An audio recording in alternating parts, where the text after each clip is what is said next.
to commit to trying to kill this and keep that board alive, and it looks like that is exactly what's going to go. He has the Abusive Sergeant now on the Dark Headline. It will get rid of it, which is great, but you've put a lot on the board already into a Tempo Mage who... You can see there's 2 Blizzards in the hand of Urgot, so he should be able to clear this away in just a couple of turns' time. Right, he's actually just not going to die, even with all of this early aggression. Now, it does depend on what we do see drawn there. There's that Knife Juggler in the hand, so if you get something super crazy, then we might be seeing a lot more on the board and a lot more damage there as well. Game King, of course, representing his home country of Austria. His brother was actually here last year in 2015 for the 7th World Championship in Korea, Lemon Green HS. So it's nice to see Austrian families still alive and well at Hearthstone. Game King making it all the way here to face off against Urgot. Now, at least from what I've seen of Korean Hearthstone during my time there in Korea, it does not appear to be quite as developed as European Hearthstone. Very, very strong community. That's a really loud yelp. I actually felt like that wolf got super hurt. I think using the Frostbolt there, getting rid of Direwolf early is always really important. His other option was to hero power onto the Abusive Sergeant just to get rid of that extra couple of damage, but I think getting rid of Direwolf, especially when you know that your real board clear is, turn 6, it's still 3 turns away, just mitigate some of the early damage. I guess the other option was to play the Ice Block and just say, look, I'll eat some damage to the face, but I'll have this armor to try and keep myself alive through it. However, that does mean that you're not... Wait, sorry, Ice Barrier rather than Ice Block. It means that you don't have the surprise factor of maybe it being an Ice Block rather than the Ice Barrier, which was the obvious play there. Lots of zoom, lots of board control, board pressure coming on here from the side of Game King. He does need to be so careful when you're playing into board. The 25 coming out. Is this lethal? He's got double power overwhelming. It's already lethal for Game King. He's going to take it down. That's an incredibly quick first game from Game King with the Zulok. And really, you got to talk about that decision-making process, choosing to go for the Fireball and thin out the big minion on the board, that Doom Guard, instead of freezing the board, just making sure he didn't die to something crazy like that. And the risk always is, I think actually because you've seen him discard the Doom Guard, you don't need to be too worried about charge into power overwhelming, because he's not going to be able to clear you out that well. Hello everyone, nice to see you.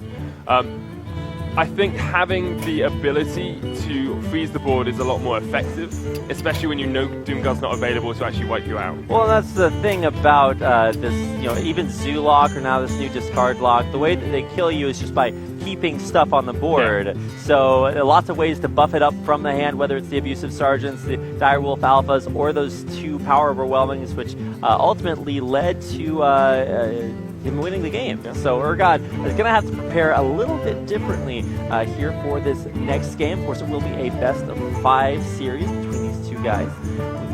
We will be bringing you those games and I think quite a few Hearthstone games here coming up. This is one of the quarterfinals. We've got a semi-final coming up next, and then later on today we're doing the league quarterfinals and the league semi-finals as well. So lots of computer games, lots of eSports action. And lots of us. Lots of us. Thank goodness for us. We didn't get to see the bans here, but let's talk about current meta on this patch, because of course patch came in on Tuesday, meaning that we see a lot less early aggro Shaman. Right. Call of the Wild not as strong as it used to be. Still, 9 mana for a huge amount of power is still pretty effective. Yeah, and it still fills that spot as a late game card in a tempo style Hunter deck. So pretty much the same. Another nerf that's kind of the same style is the Execute nerf. Now costs 2 mana, so I mean, you're always floating mana as a control warrior anyway, but at the same time it does mean that it's less easy to just get that control down when you are pinched for mana like that. I think the matchup that I've seen a lot more on the newest patch is Control Warrior. I think people really value the ability to use control and play into that later game portion, and when you've got things like Unzoth Control, or you can play at least Starseeker as well, it's just incredibly powerful. Very true. And Control Warrior can go on for quite a long time. Well, so you do find yourself perhaps falling asleep sort of mid-game while nothing's happening. There. Yeah. I actually got a chance to sit around yesterday and watch quite a few Hearthstone games being played backstage in our player area here at the Ann Cole Sea Resort. It's actually so sick outside, sicker inside because of all the video games. But I got a chance to watch quite a few of the games yesterday. Like you said, lots of Control Warrior, lots of mirrors, and something that at least thankfully we won't have to deal with, at least in this match. There you can see the two players on your screens, which ultimately probably look a little bit better than us. Just because they're also better at video games, and everybody knows being better at video games makes you incredibly attractive. So it looks like Game King actually decided to ban away that warrior, very scared of it coming out from Urgot on the Korean side. Shaman ban out from Korea, Shaman incredibly powerful when he can be used effectively. That actually might be the ban against Urgot, because I can see that Game King does have a Shaman pick. That is so true. I assume Urgot had Shaman banned against him, and Game King had Warrior banned against him. I like the idea coming out here from Urgot, because he's got his sort of Miracle Druid, and it looks like he's playing Miracle Rogue, and it looks like he's probably playing a Malagus Druid as well. I really think Malagus Druid is tier 1 in the current meta. Oh, absolutely. If you check out the meta section of TempoStorm.com, you can see it right up at the top. And it's also a little bit of a variation. You used to see Yogg Druid a lot. Now with Yogg Saron being changed just a little bit. Still effective, but not necessarily a must include in a lot of these tier 1 decks. I can hear Mulligan in action in my ears. It's out there somewhere. I feel like we're probably going to get into find the second game in just a second. Looks like it's going to be Paladin into that Mage once again coming out here. So Paladin for the side of Game King, and Urgot playing his Tempo Mage once again. See, because we're still on camera, that means that we're actually supposed to role play the cards and do the actions that they would on camera.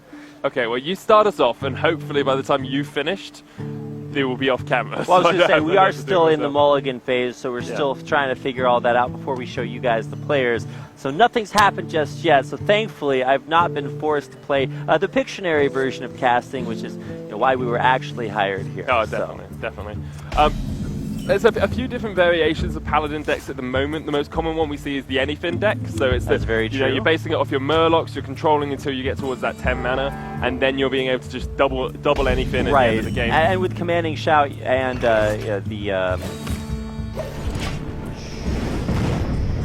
okay, that's a different deck time. Yeah. Anyway, I was like, okay, well, we don't have to deal with that. Anyway, because we are now actually in the game, you get to stare at something much more attractive than us. That is going to be this same Freeze Mage deck. This is actually like super throwback Freeze Mage deck. Used to seeing more tempo at least a few months ago, but now very, very new and kind of going back to the basics. I feel this is more of a Freeze Mage that deals with Control Warrior and deals with sort of later game, because he's got Alexstrasza there as well, so really he's just trying to take out late game threats. The Blizzard is good against Zoo, but at 6 mana it's very, very slow, and he's playing Forgotten Torch as well, so it's the Freeze Mage that perhaps we would have seen 2-3 months ago, rather than a Freeze Mage a Tempo Mage that we were seeing sort of earlier on.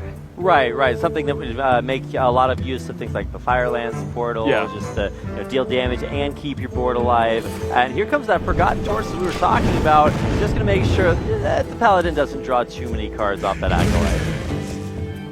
Freeze Mage, of course, is more of a combo deck than anything else. It's not the Tempo Mage that we saw a couple of patches ago. It's all about being able to get those Ice Lances off, being able to freeze up your opponent, and then just smash into his face with a huge amount of damage, and relies a lot on Therusian as well to get those cards down low enough that you can actually get your combo down effectively. It looks like, at the moment, board state really even between these two guys. We've got the True Silver Champion being picked up by Keg. He's Game King, sorry, his in-game name is Keg, my apologies. And then just a Loot Hoarder coming out here, so trying to get some early card draw for Urgot. Nothing really happening thus far in this game. It does look like Game King has gone for the N'Zoth Paladin rather than the Anyfin Paladin that we've been seeing a little bit more these days. Right. I think I've never heard it called N'Zoth before. That's like you'd call him, like Lil Wayne. Yeah, I just make it one word, because you say Lil Wayne, like it's nah, it's definitely the N'Zoth. All right. If he was a rapper, he'd be like Little Zoth. Okay, that's why he's not. I'm not a rapper either. That's fine. I can tell.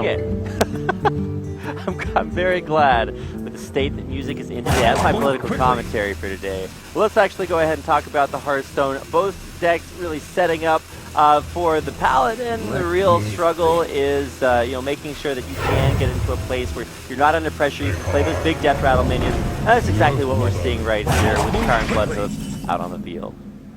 Deciding not to take out the Loot Hoarder as well with this True Silver. You know, you can keep that. It does 4 damage. It's pretty powerful. You don't really need to take out his early cards with it. And because it's, going to draw him a card as well, you don't want to give him that advantage on the board. At the moment, it's a pretty difficult position once again for Urgot. He can clear out this Karn with his Fireball or Fire Blast side, but it looks like he's actually just going to play the Acolyte and then maybe put an Ice Block down to keep himself a little bit safer in this. In my opinion, I prefer starting to try and clear these Death Rattles out because you have no way, I don't think he's running Sylvanas, he has no way of stealing them away. You're going to have to deal with them at some point or another, and at the moment it really looks like he's just trying to delay that. Something he did in the last game as well, and it didn't pay off for him. We saw how long he delayed actually dealing with the enemy board, and in the end he was down at 12 HP before he could actually try and counter anything else. Yeah, a little bit too little, too late. And it's important to notice that while both players were kind of setting up for the first, 4 or 5 turns, now that Karin is out on the field, including the True Silver also being played, that's a solid place to be here for Game King. That Urgot, while he has been able to set up at least a little bit, I don't know. It's still kind of dicey for Urgot because he hasn't really drawn into any of his big, turn 8, turn 9 plays that are supposed to be the combos that will win the game. And you have to think about Urgot, if he loses this, only has his Miracle Rogue left available for him. And into any real deck coming out from Game King, Miracle Rogue can struggle unless it gets its combo off effectively. And I mean, the heart of the cards just doesn't seem to be with Urgot at the moment. Certainly not, and that may be because Korea's national position is generally pretty far away from Egypt, where we all know the heart of the cards is the strongest. And I've been learning a lot about geography this week because this is a very international tournament, so I've at least got that part of the strat down. Now, importantly enough, a nice characteristic of that Blizzard is that it doesn't actually kill the Karin, which you might think is a bad thing, but that does mean that if he can keep it, or if he had played it later on, it wouldn't have died, it wouldn't have gotten revived by N'Zoth, but of course a little bit ahead of schedule there. I should have saved that point, but he does have enough, at least in his hand, to keep that board kind of frozen for the next few turns. He needs to get up to that turn 9. The only problem is that there's this really cool Forbidden Healing card that's going to make that Alexstrasza a whole lot less effective. Yeah, Alexstrasza really not going to do too much here because of that Forbidden Healing, and I think if you're Game King at the moment, you don't even need to build your board any more than this. You've got a bunch of good threats on the board. There is a Blizzard on the side of Urgot, so he can clear out 3/4 or 3/5 of this board, but the Karn, of course, will come back. You're always going to have to worry about the Keeper of Ul'dan and the Paladin, the little 1/1 staying alive. Where's that 3/3 you can't kill the Karn with your just by pinging it down and then use the Blizzard, but instead I think crossing over the cheaper way that will also allow you to fit in a little bit more setup here, draw more cards, and maybe get yourself into a better position to go into your big late game ending combos. We haven't seen a huge amount of late game ending combo here. Like, you've got the ice, you've got always the freeze to face and then just try and combo off that, but apart from that, we've seen an Alexstrasza, we've seen the Blizzards. They're more control-y than anything else. There's nothing really in the hand of Urgot that I worry about too much at the moment if I'm Game King. Like, he can take me down to 15 and then try and Ice Lance me as well, but at the moment you're in such a good position as Game King because you've got board control. Yes, there's still a Blizzard in the hand of Urgot, but you've got Tyrion down, you've got N'Zoth in hand. You're in a superb position to win out this game. Absolutely, and this is one of the reasons why we don't see traditional Freeze Mage quite as much as we used to, because there are decks that just set up so hard. One of the big things about playing N'Zoth against the Freeze Mage is you can't clear the board. You clear the board, it all comes back anyway because of N'Zoth, and then it all comes back again because of all the Death Rattles, and so not a great spot to be in here. Even with the ability to freeze the board and then Doomsayer, there's going to be some question marks out here. So now he's actually just going to be forced to ping and freeze the board. Won't be able to fit that Doomsayer in. The board will stick around with some of it for the next turn. He has got Flame Strike in hand as well, though, so he can just wait until next turn, chuck that down.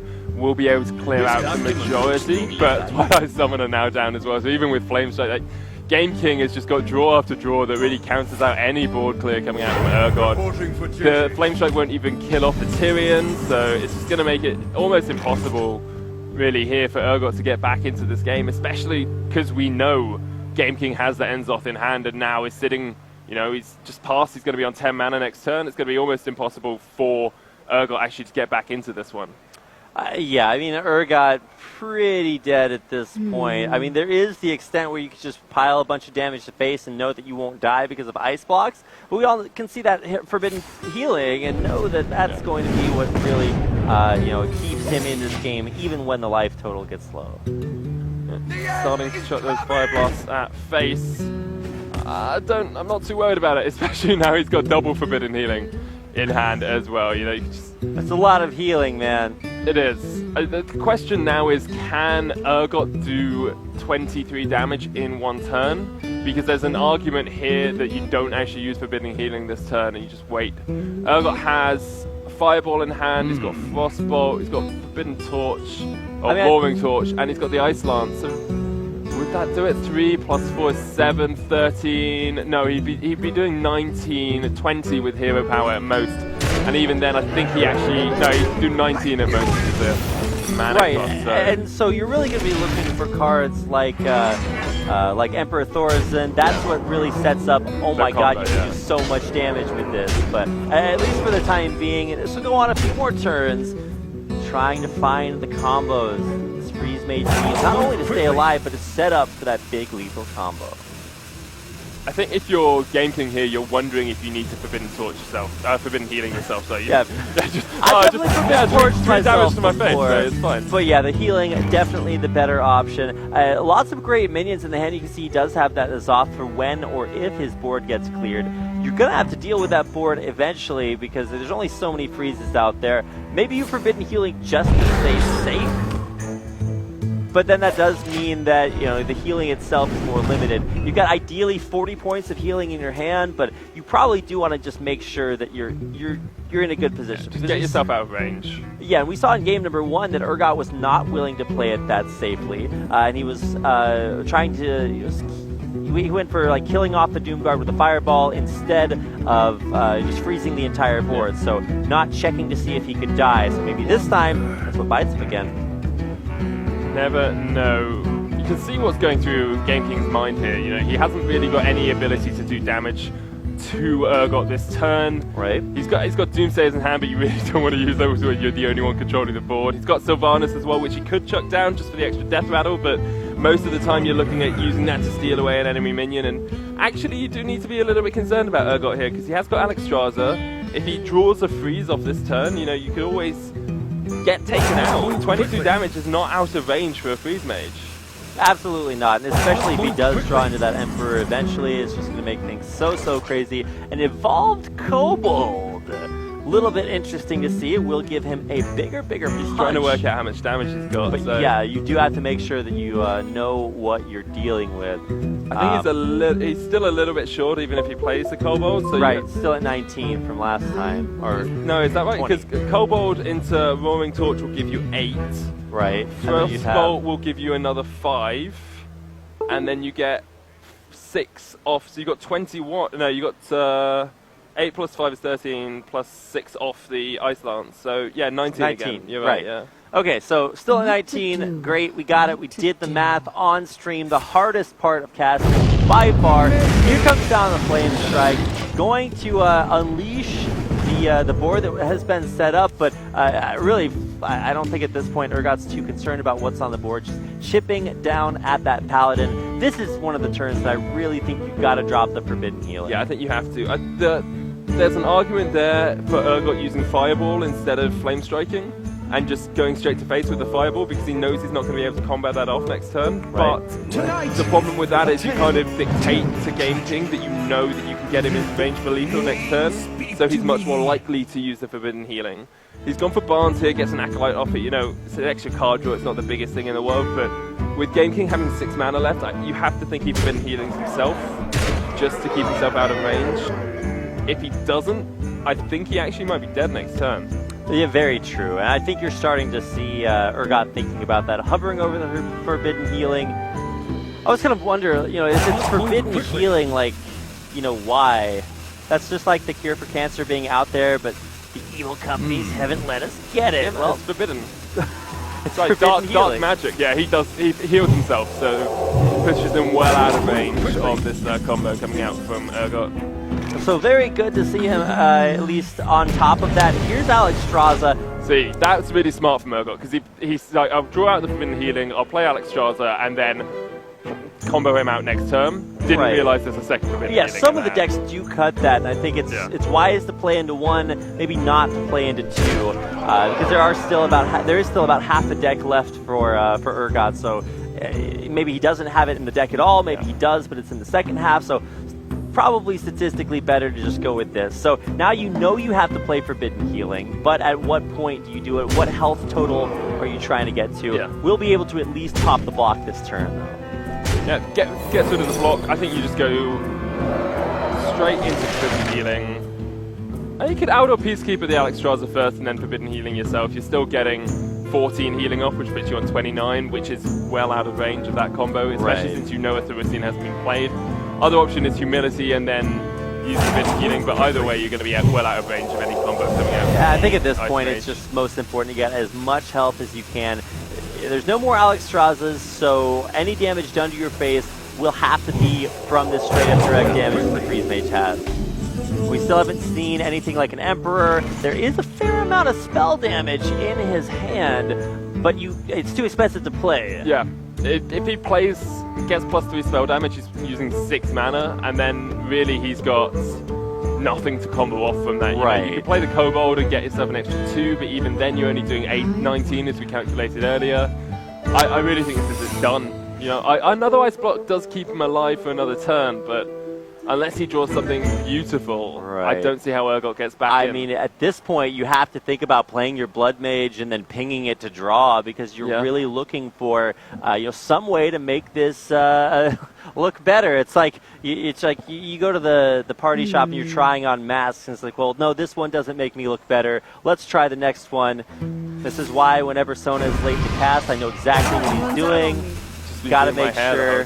Yeah, you look good here. Well, maybe Urgot can try that out in person so that it looks good when he walks off stage after having a rough game. But I don't know. He's still got. This is a best of 3 or a best of 5, so things are not over. But it certainly looks like, as far as this game is concerned, an incredibly strong position to come from. Yeah, does draw an Ice Lance off that Loot Hoarder. So not Loot Hoarder, sorry, Novice Engineer. But we'll get himself a little bit more of that combo. Just trying to do the maths in my head. Cobalt gives you +2. You got Roaring Flame as well for 8 damage. And then the question is, can you get enough out of the rest of it? Consecration comes down here. The question is, you have to clear out the Doomsayer, which is going to do anyway with the Faceless Manipulator thing that you got back, so it should be okay with that. Faceless Destroyer. Tyrion will clean out the Alex Straza, and I don't see enough damage coming out from Urgot here to actually win out this game.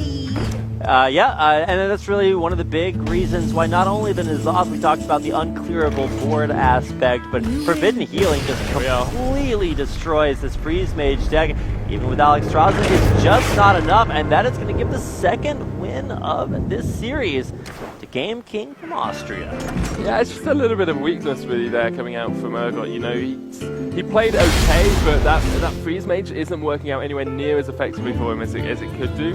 And some of the draws were a little bit unfavorable as well. You know, last card Emperor Thurisian is not where you want to be. You want to be drawing that a lot earlier so you can start comboing a lot earlier. Right, and especially with all of the spell power that Urgot had in his hand, you got to know if that had been discounted, the damage totals that he would have been able to dish out could have skyrocketed to a point where he has enough damage to take that game. So that is going to do it for our second game.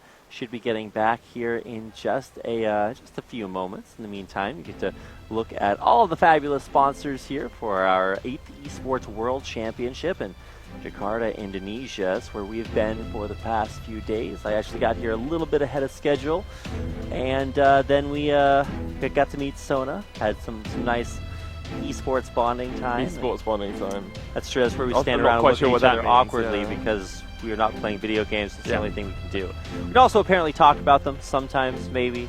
Depends on the perspective, but that does mean that we've had a lot of time to experience some of the international esports here. This is one of, if not, I think this is the biggest international esports event where national teams do compete. Not a lot of other tournaments like that, so it's cool to see guys like Urgot representing Korea, not only just because he's a good player playing for success in this tournament, but because he's representing his country. Same thing for Game King, representing Austria, not just himself in this tournament. And representing them superbly well as well. Already 2-0 up over Urgot. It's a best of 5, which means if he wins the next game, he is through.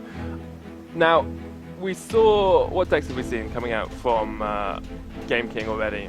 From Game King, we saw that N'Zoth Paladin, we just got done seeing. Then we also saw right before that his Zoo discard lock.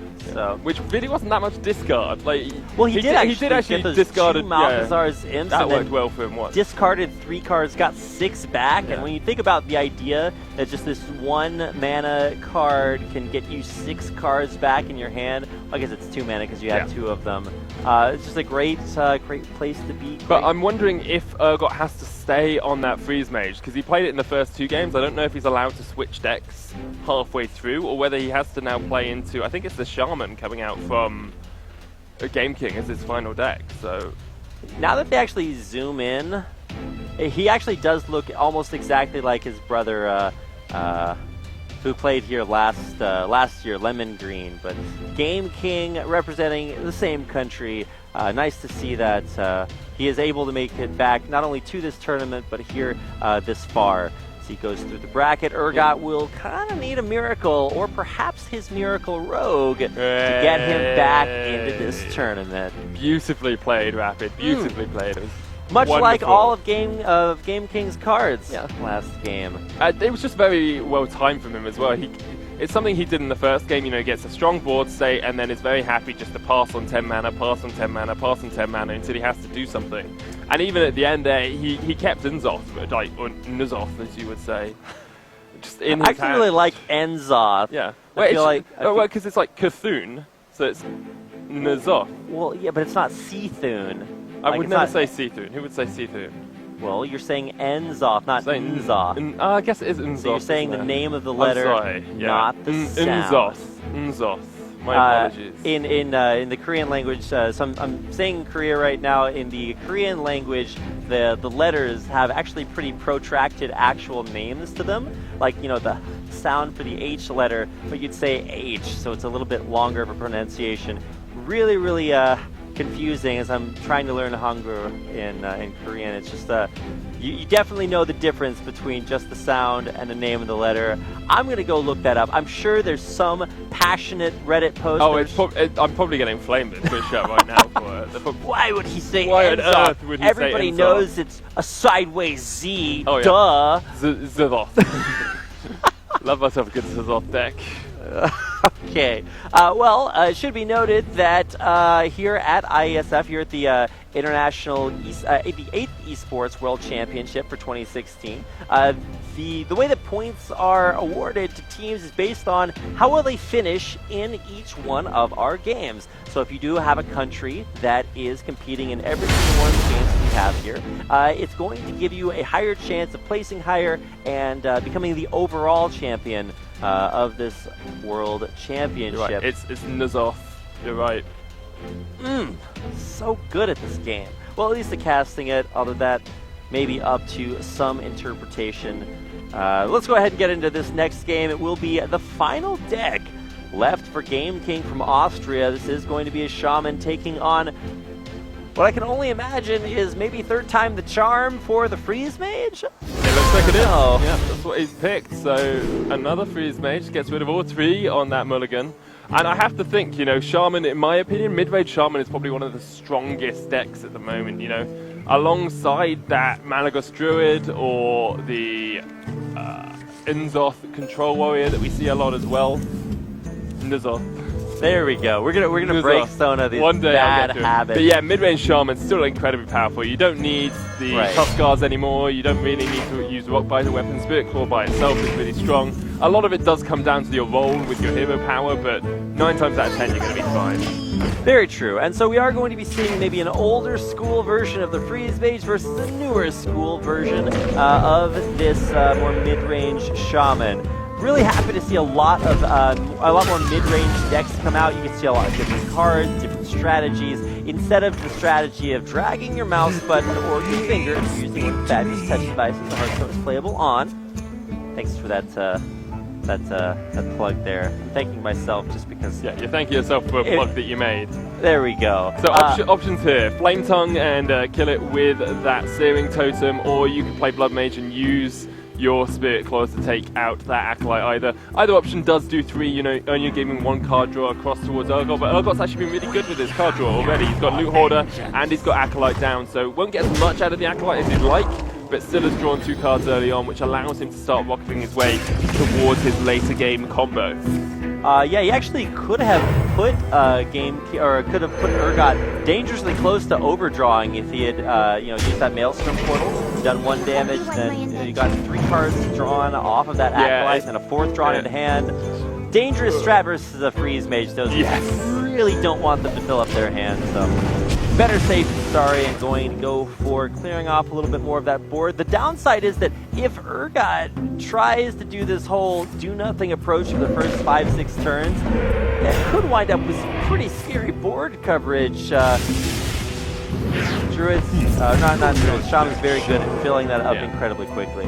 I think that usually you wouldn't see someone use a Maelstrom portal to get rid of 1 minion, but because you know that the Freeze Mage really doesn't rely on minions, and you're never going to have 2 or 3 minions. Yeah, the value you're going to get out of that. Maelstrom portal is fine. You get a 1/2 out of it as well, so picking up that Bladed Cultist, you're not going to combo, obviously, but it's better than the 1/1 that you can get. So. That is very true. So maybe a little bit below average, but moderate.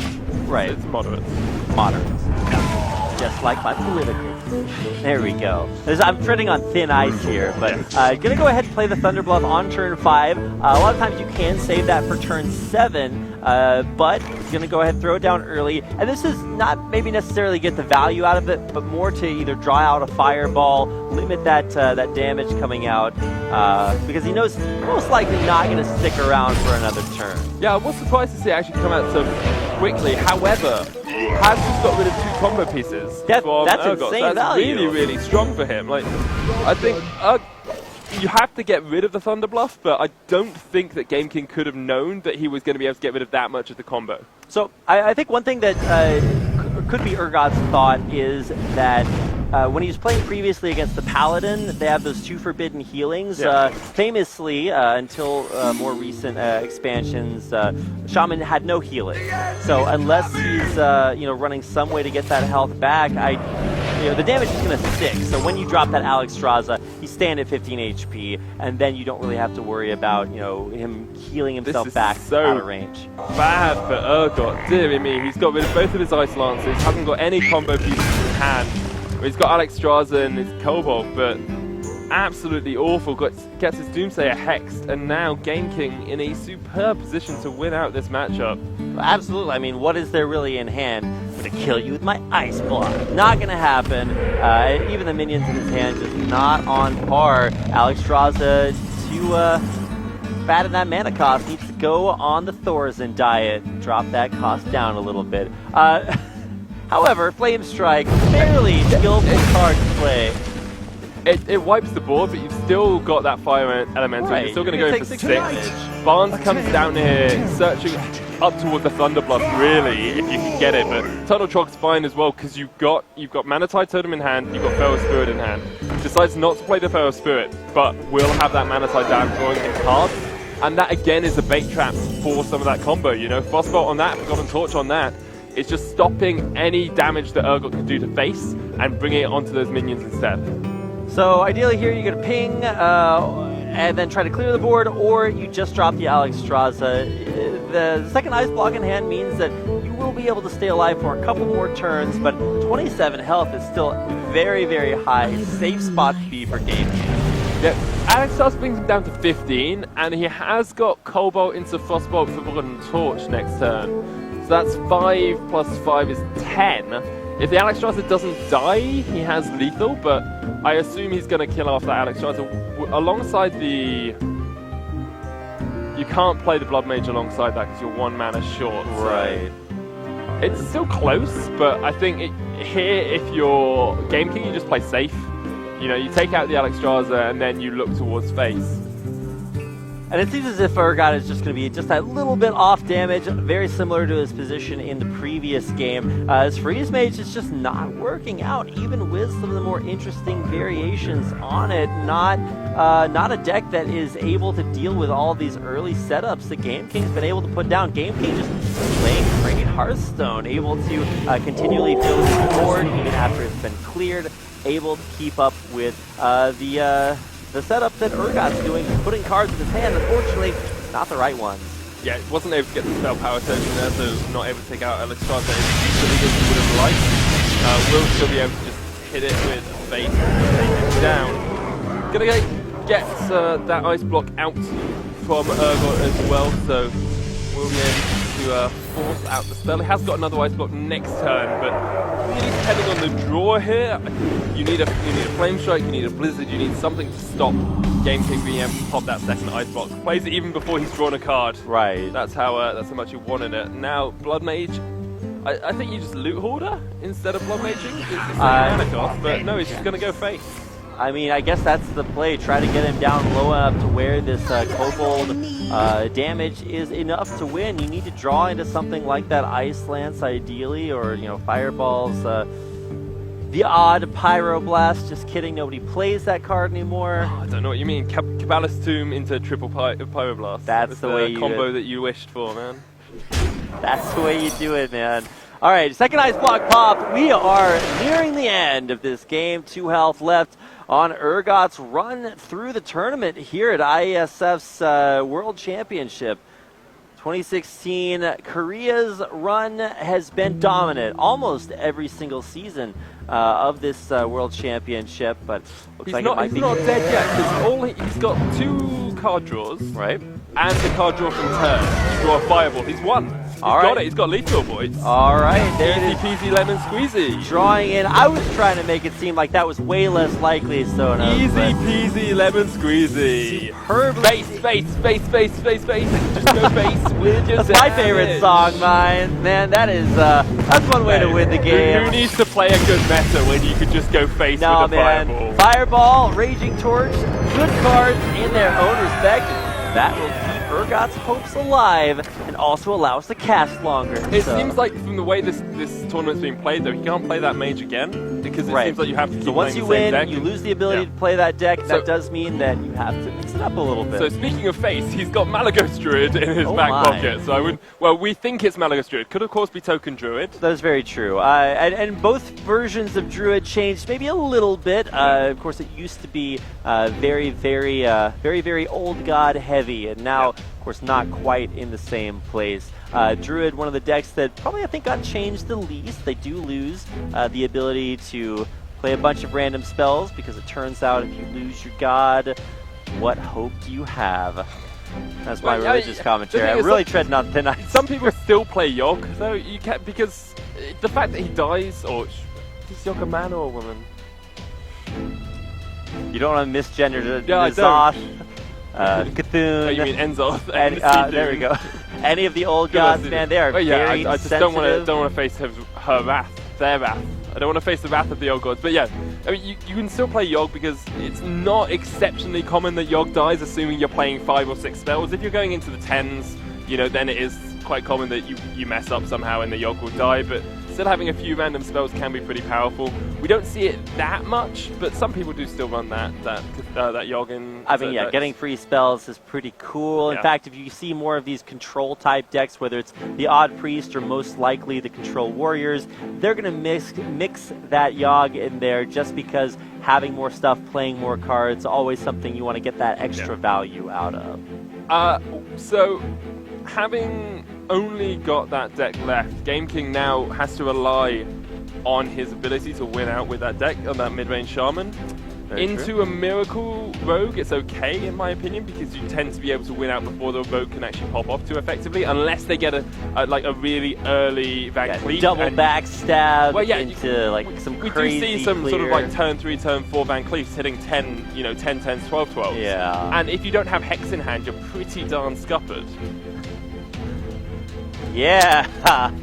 I've never heard that word before in my scuppered. You've never heard scuppered? No. So it's a nautical term. Here. It's a nautical term because you would scupper a ship to sink it. If you were to intentionally sink your own ship. That's scuttling, I thought. I thought is it not scuppered? Pretty sure that's scuttling. I'm going to have to look it up. Oh.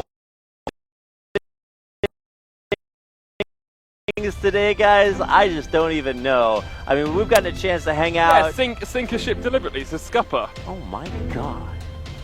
This is why I invented the language. I mean, yeah. My people. I feel like at 20 years ago. Yeah, well, 7, we did a few things 20 years ago too, but trying to elect some weird we're harnessing the power of the elements, man. By our powers combined, we can make America great again. We are gonna get into the next game in just a second. Actually saw that we are in the game there and we just sort of kicked out. So there we go. We're gonna portal our way in here, guys. What do you pick if you want to make sure that you win the next game, which you have to do if you're Urgot? I mean, eventually you're going to play both these decks into that mid-range Shaman. Do you go Miracle Druid? Do you go Malagos Druid? Do you go Miracle Rogue or do you go Malagos Druid? I mean, the one thing that Shaman is really famous for is either being able to just completely fill the board, totem, totem, totem. Alternatively, you could go, so on the other side, you might want to go for Rogue to be able to clear that board coverage very effectively. Or maybe you go Malagos Druid, try to swipe the board clean repeatedly, get there to the late game, and drop those billion damage Moonfires down. Oh, good old Moonfire. I didn't even have to calculate the math because I just know it does a billion damage from dying to it so much. So here we go, some nice early spells. A beautiful hand drawn here for Urgot, who will be going for that Malagos Druid. It is Malagos, it's not going to be the token Druid. It's token Druid with Moonfire, man. That's my strat. Harrison Jones actually better than it seems in this matchup. Actually, an interesting play here coming out from Urgot, because we don't always see Raven Idol played this early.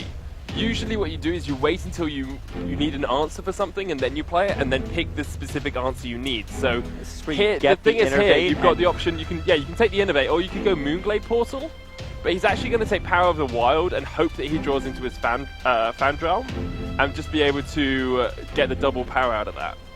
Very true, and if you do draw into Fandral, you have a lot of extra mana in your hand to continue to play all of those choose cards. Instead, just going to get the minion out of it. Make sure he has some presence on board. It trades pretty effectively into the Tunnel Trog. Of course, we do see coming out on the side of Game King, he has that Maelstrom Portal, so we'll be able to wipe it if he needs to. He's got a Hex. He's also got Spirit Claws, which he can use 3-2. However, he must wonder whether Harrison Jones is actually in Urgot's deck, because usually he's gonna power up and then Spirit Claws anyway. And actually, Urgot here can innovate into Harrison Jones and draw himself 2 cards. So that's probably the play if you're Urgot. That's actually super cool. Usually early innervates into Harrison are not incredibly effective. And sure, you're not really getting a lot of value against your opponent because you're just clearing out a 1 damage or a 1 mana weapon. But it would be dealing a lot of damage. You're stopping that from coming out, and you're drawing 2 cards, which is potentially the most valuable part of that play. Yeah, the other option was to try and swipe, take out the Tunnel Trog, and then slowly eke your way through, but Lightning Bolt in the face of Harrison Jones will take him down. And once again, board control early on established here by Game King, and no real wipes. And you've got the swipe as your only wipe. I was going to say, like, you can't spell swipe without wipe, man. So he does have at least 1, however, it will not wipe the board as much as he wish it might. And Moonfire is like, that's the bait card, right? Yeah. That's the card that, oh man, I really wish I could clear that spell power totem. I could just use the Moonfire, and then you just like have no win condition at the end because you have no damage spells. So this time around, a good spot to be in. You do have the Living Roots in your hand as well. If that gets discounted down to 0, you're setting up for a really scary late game. Draw into another Innervate, and there is the Moonfire used to help clear out some of this board. Well, I think the strength of that is you're going to keep your Interior break up a little bit longer unless the enemy decides to do something aggressive, and you get keep the spell power for the Wrath to take out the other other Spirit Wolf though, so that's actually alright for you. You've got your Drake on board now, you're a little bit behind on tempo, 19 to 26 health, but Malagos is in hand, you've got Emperor there as well. They should be okay to actually be able to get through to that sort of later game. Now support is going to come out here with that Dragon Egg, so now with the Flame Tongue portal, totem, sorry, not portal, we'll be able to keep himself alive. Not a Flame Tongue portal. Give your minions additional attack and spawn more. I don't know. It'd have to be a 2-mana, wouldn't it? Right. So tons of totems and a very well played flame portal there. I don't think that at this point you can really just drop down the Nourished. You're still facing a lot of damage on the board, and you're not at really a high life total. So what's the play here? I mean, Emperor might set up for some craziness later on, but still... the problem with Emperor is it's just going to get taken off the board, It's... Yeah. You got to stay alive, and I think that's the point you're starting to get to here. Is, you could Pharaoh Rage yourself and then take out the Flame Tongue totem, or you could mulch the Flame Tongue totem to take it down as well. It's a really difficult decision in all honesty, because you don't want to force yourself into a really bad board state, but you also do need to respect the fact that that Flame Tongue totem is on board. The enemy's going to be able to keep this board control for at least a couple more turns, unless you start getting board wipes. So I think Feral Rage and then hit the Flame Tongue totem is the best play. A lot of times what you will do is this version of Druid is play like double Feral Rage defensively. All of a sudden you have 16 more health and your opponent's just like, well, I don't have that much damage. But in this spot, it would be definitely the call to be able to deal with that Flame Tongue totem. Instead, might go for this living... Okay, so... Wow. And this is what we were talking about earlier, is that using up all your win conditions just to clear the board. I mean, Shamans can build board back. Like, that's just something that their class can do incredibly effectively. That hero power just drops it down there, and now that he's got 3 out of his 4 totems on the board, I mean, you can predict which ones are going to come out very, very reasonably. And this is not starting to look very good for Urgot. Back up against the wall, Game King poised. We have said that before, though. Well, that's why I'm saying it again. I got to keep things interesting. If it was a curse last time, it's going to make this more even. Last time we said it, we had seen Urgot use most of his combo, but here he's used pretty much all of his combo with the double move by already being taken out. So it's going to be very difficult for him to get back to this. Starfall is the obvious pick here. You chuck down Starfall, you get rid of everything but the Harrison Jones, and you're in an okay position. There's even an argument to mulch first onto the Harrison, and then just... He's going to heal with it. Elevate armor alongside getting that Arcane Giant down. So in an okay position to continue through this game. You said it was done and dusted. I did not. I said we might be looking at a finish here for Game King. But of course, this is like the lowest damage board I've actually ever seen. There's nothing on the board that does damage at this point. And of course, now we know that 1/1's going to come out along with a Flame Imp. He already played a few of those earlier, but once again, a gigantic board. There's a little bit of a risk here, though. You've got 6 damage on board, and you've got Starfall to come out. You know it's going to do 2 damage to everything, and then you've got Swipe Coin, and Swipe will be able to wipe out the entire board if you do want to. And actually, because of the way Dragon's Eggs work there, Starfall means that it doesn't spawn anything out of it, so actually you're right. That's actually so sick. That's an interesting interaction. Yeah, it's one I matched up into a Druid the other day and got destroyed by it, and then it pissed me off. Yeah, it turns out me no end. when you think you're supposed to be spawning something, like, yeah, give me free stuff. It does not work. Much like in life, asking people for free stuff hasn't really worked very well for this game so far. Now here comes down the Emperor.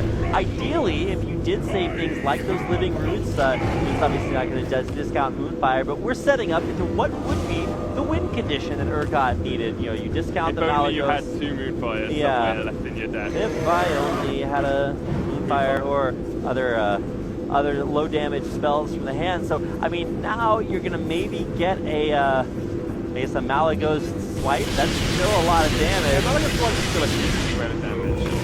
He's got Fangirl in hand as well. Only 10 cards left in the deck here for Urgot though, so he does need to be a little bit careful that he doesn't just work his way through all of his win conditions. This is a big swipe. The biggest of swipes, some might say. Straight to face as well, boys. Yep, 9 to face, 6 to the board. That's a pretty good spell. Hex is in the hand though for Game King, so he'll be able to get rid of that Malagas. And now he's got the Thunderbluff to start building up a board once again. You're getting to the point where it becomes more and more difficult actually for Urgot to win this one out because he hasn't got his combo left. He's just going to try and draw through the rest of the deck.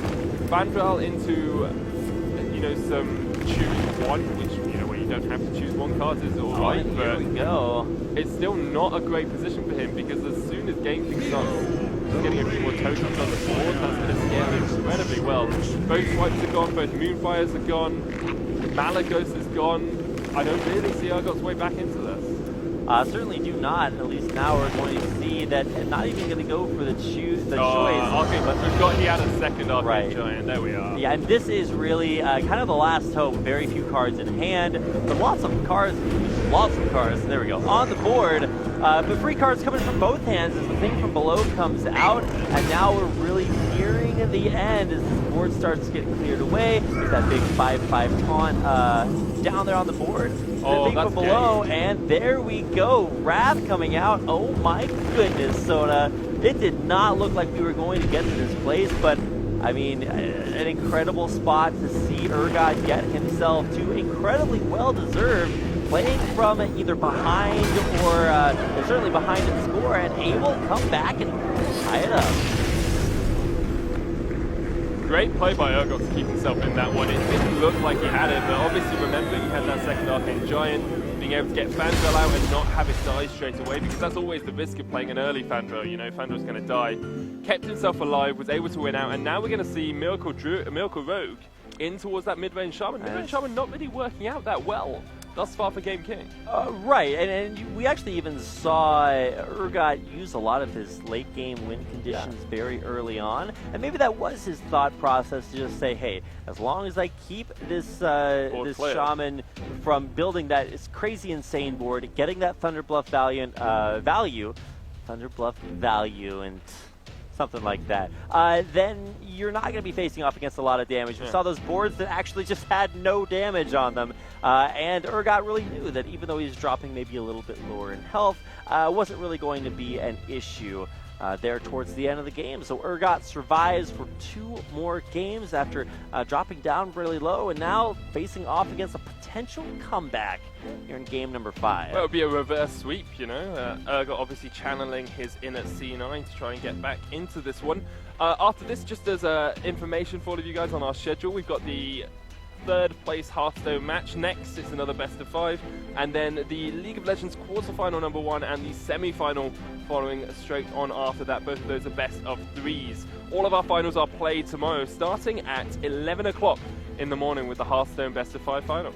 That it certainly will be. So if you do happen to find yourself watching this stream and in Jakarta, Indonesia, then come down to this Ancol Center, and it is going to be just a great place to be. There's tons of pro gamers walking around. You can talk to people from all over the world. There's also lots of other competitions going on. Yeah, right outside we've got an arm wrestling competition. It's not part of this event. It's just one of the nice little bits of scenery you can see on your way here at the 8th eSports World Championship in Jakarta. Final game coming up, Austria versus South Korea, Game King versus Urgot. We get into a mid-range Shaman versus Urgot's Miracle Rogue. Yeah, we'll have to see who ends up bringing this one out. Miracle Rogue, once again, mitigating most things. The SI7 Ancient kept in hand. That combo incredibly important, especially playing into a deck like this early on. And Gadgetzan in opening hand here, so needs to be a little bit cautious about how he uses that. Can of course be taken out by Hexes, which is the main threat, but should be okay to start off. Okay, so like we said, an interesting early hand here. Much, I wouldn't say necessarily better, but certainly a better curve here. Game King doesn't really have to worry about all that much. Even Backstab's not going to be able to deal with that Totem Golem, so of course the coin into a Shadow Strike. Take that off the board. So interesting mana trade being made there. This is when Totem Golem number 2 comes out, and you start to realize maybe not enough in hand to deal with it. That's what we've seen happen before as well. You know, Urgot's always prioritized the early board clear, actually always prioritized it after that first 2 games where he was playing the Freeze Mage, didn't clear out the board effectively, and then got taken out because of it. You know, waited on those blizzards, waited on taking out the enemy threats, and we just saw Game King being able to win game after game. But now he's realized he needs to try and take out these threats as quickly as possible, and is looking for a way to do it here. The question is, do you sap that Totem Golem? Do you get rid of it, get it back to hand? But I don't really think that's the most powerful play. You could... I mean, really, what else are you going to be sapping? You could sap things like the Thunderbluff value. Thunderbluff is really the... Yeah. Right, but then you play it down and get the Battle Cry effect off anyway. Or not Battle Cry, but the Inspire effect off. Maybe you can sap like a Fire Elemental, but then you just get the Battle Cry again. True. So maybe the option is to sap that. Otherwise, the option could just be to play the SI agent, hope that it trades, and then clear it with a shift next turn. Not really a lot of great options, but it does look like that SI play. Yeah, it never feels great playing a combo card when you're not comboing it. I think the other option was to wait a turn, or play Phantom Knives this turn, and then try and get the SI7 agent down next with a combo. But it's just going to get cleared out by a Lightning Bolt once again here by Game King. It's the story of the entire best of 5. Is Game King getting early board control, and then Urgot having to try and weasel his way back into the game. Very true, and that's usually the way he does that is with things like spells. And a lot of times he tends to use his late game spells to clear out early game minions. He did it with his Freeze Mage, he did it with his Druid, and now coming in here to the Malagos-esque Miracle Road. This is not a great spot to be using up those saps. What's Barnes going to give us here? That's the big question a lot of the time in these matchups. It's the fire element. Now, this is more like an ember elemental, like one of those dying coal elementals. He's seen better days, but here we go. What's the play? Azure Drake, most likely. There it is, dropping it down into a Tomb Pillager. He's gonna have some nice curves next few rounds. Characteristic of all of my decks that I admire a lot. What, your curves? Nice curves, yeah. Do you like a good set of curves now? I do. When I draft my arena, I look at the curve of the mana cost cards I've got in there, and I'm just like, well, I need to make this as close as possible to high mana curves. There we go. Yeah, curve everything at like 7 mana is the best. The highest of mana curves, man. They must be better cards if they cost more mana, like mustn't they? Big curves, and I cannot lie. Good to know. Good to know. Lots of mana being spent here on the board. Desperately struggling to get back into a relevant Hearthstone conversation. And here we go with a Flame Tongue Totem being played. Something to talk about.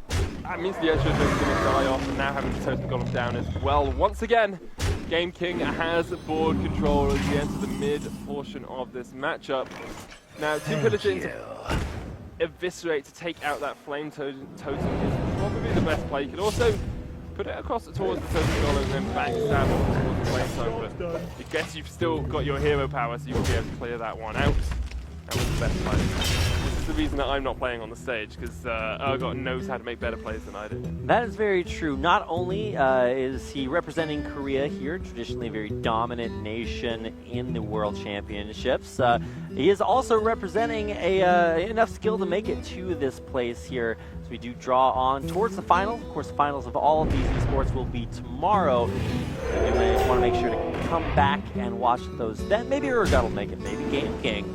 Game King certainly with a very strong early lineup, but does have to finish the job. So let's see what is coming out here. It's going to be a miracle. Set himself up here, so it's a really common combo that we see. Prep into Phantom Knives to clear out the board as much as he can. Still got that Tomb Pillager available. Now has the Sinister Strike as well, which you have to expect to use. the combo and potential out of this Gadgetzan Auctioneer. He does not know, of course, that there's a Lightning Storm and a Mountain Portal in the hand of Game King to clear out this Gadgetzan, but does get a few draws off it and has Malagos now sitting in that back pocket for a couple of turns' time. Yep, Malagos will be there, and we'll set up at least for that second Sinister Strike. You probably want to save that now that you do have the combo there. Could also just use it to draw into more options, but it's a great one to have. I think if you're Game King here, you clear out the Gadgetzan, you probably use... the question is whether or not you go for the tap and see if you can get that extra little bit of spell power, or if you just Lightning Storm first and then clear out everything else with Lightning the Storm. Spirit Wolf. First, ask questions later. He's going to roll another taunt, so at least that'll keep more damage from coming to his face. We'll see how this Storm rolls. It doesn't actually matter how it rolls. He's always going to be able to clear out the Gadgetzan, even if it does 3. Sorry, Reed. I was trying to make it so exciting. It wasn't exciting because it's pure numbers. This is maths.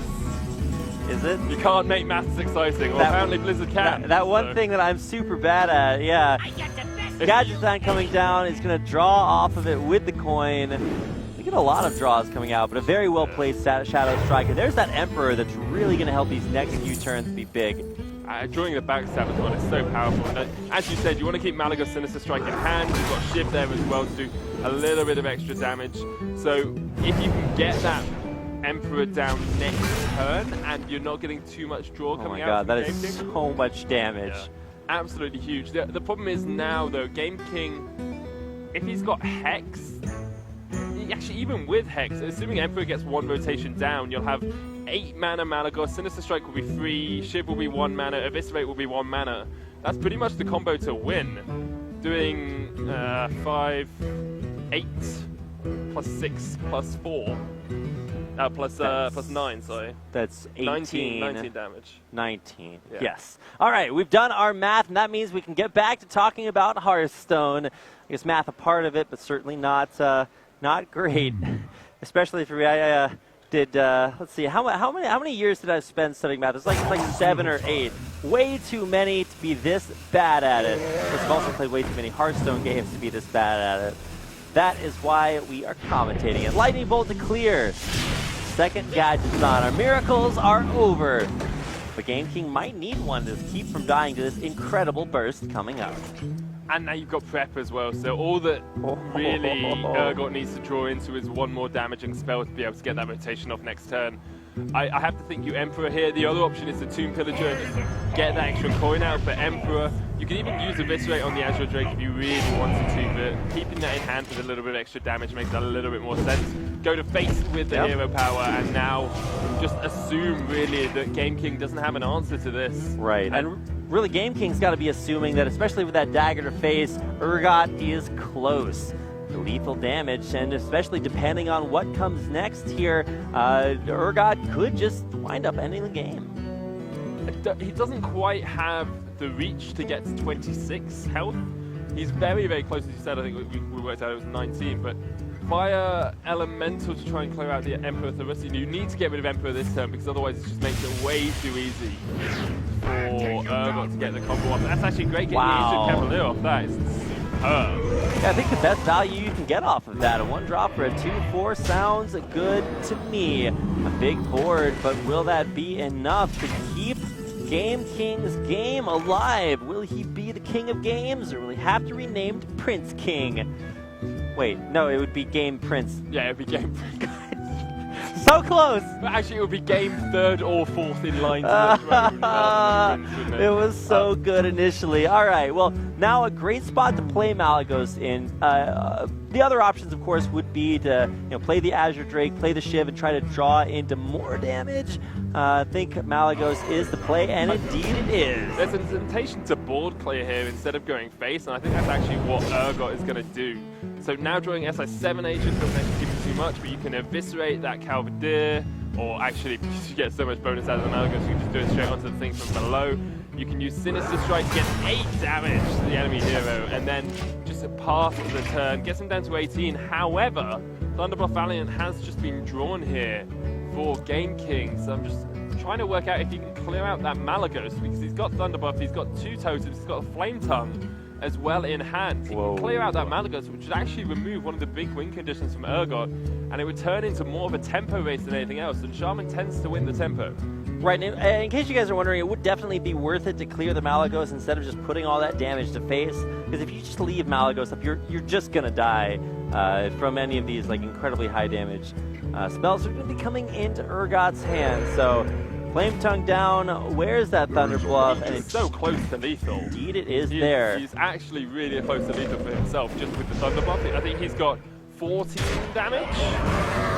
Now we probably have a little bit more. He is just going to clear the Malagos, which, as you said, makes a lot more sense. Keep the Manatide Totem alive so that you have that extra ability to get some cards. And oh, we've lost it, boys. All right, well, nobody in the venue will be able to see the end of this game, but we'll be yelling really loudly, so okay, that's actually gonna, it's gonna rip the headphone viewers. So, so Thunderbuff Valiant is still on the board here. It's Manatide Totem, Flame Tongue, and that Spell Power Totem for the side of Game King. Oh, it's back up. Urgot just playing that Azure Drake to try and get draw. Did draw a Shiv off it, you know, getting a bit of extra damage, but at the moment is going to struggle to get through this tempo lineup coming out from Game King. All right, well, you can sap the Thunder Bluff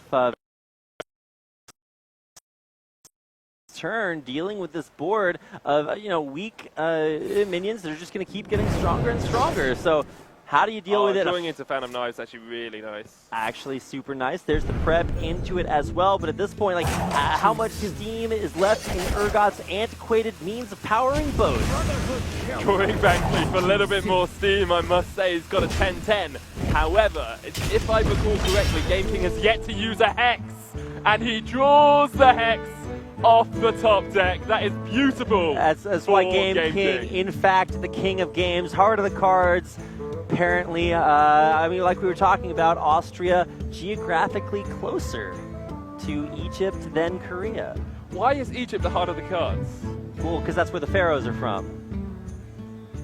Your Yu-Gi-Oh lore is lacking. Yeah, I'm not a Yu-Gi-Oh player. Someone who casts Hearthstone. Not a Yu-Gi-Oh player, I'm afraid. We are going to see that Hex come down, and with it, Urgot's hopes begin to sink. You can see Urgot sitting back in his chair just to be like, oh, poo.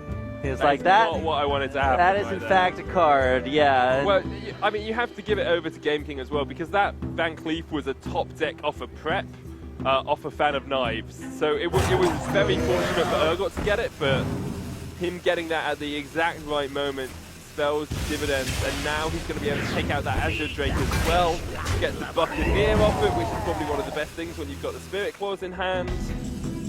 Game King in a great position. Swashburglar, though. Oh, man, what are you going to Swashburglar? What are you going to Swashburgle? Yeah, I was going to say, what are you going to swash with your burgle? It's going to be a Wind Fury on a nothing. Wind Fury, boys. Somewhat unfortunate there. I mean, the game's not over by any means. You say that. Urgot is sitting on 2 cards. Yeah, 2 cards left. I'm trying to think of what he even has left. He's played 2 Tomb Pillagers. He's only played 1 Swashburglar, so he's got 1 Swashburglar in deck. So you can at least get another card out of your opponent's deck. He might only run 1. He's played 2 Saps.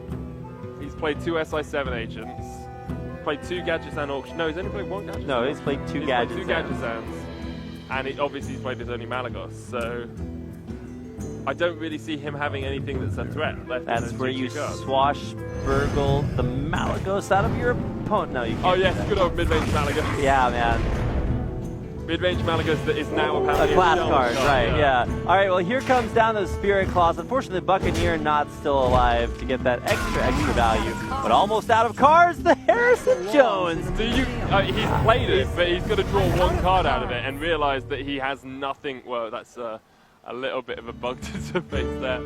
Has he actually drawn a card? I believe he would have drawn his final card. You can actually see that the deck is in fact empty. The next card has yet to be drawn. Well, I mean, the card's already been drawn by the illustrators, but not by Urgot. No one can see what the final card is.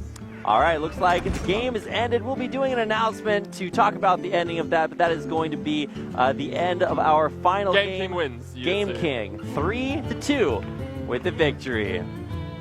That is going to be it for our first Hearthstone game here tonight, guys. A little bit of an anticlimactic ending. Congratulations to Game King, who will advance 3-2 over Korea's Urgot. Urgot almost came back into it as well. He certainly was sitting 2-0 after those first couple of games, and then was able to get himself back in, originally with a Freeze Mage, and then playing at that Malagos Druid as well, to do a huge amount of damage to the face, absolutely melting. And even just the ability to make that comeback happen, almost at the end able to pull it out, but ran out of cards there, ran out of gas. It does happen.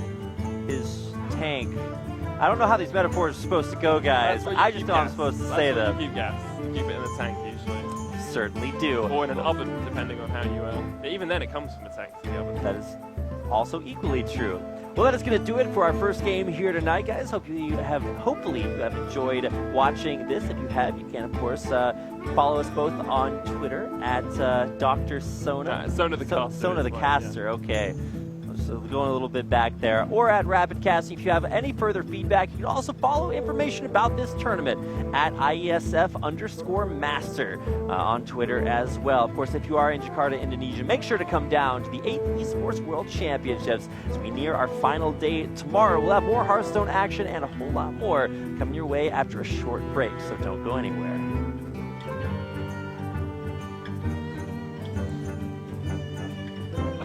This is where we practice our blue steel, man. Right, yeah, man. It's just gotta stare into the camera. I can actually see your forehead in the camera.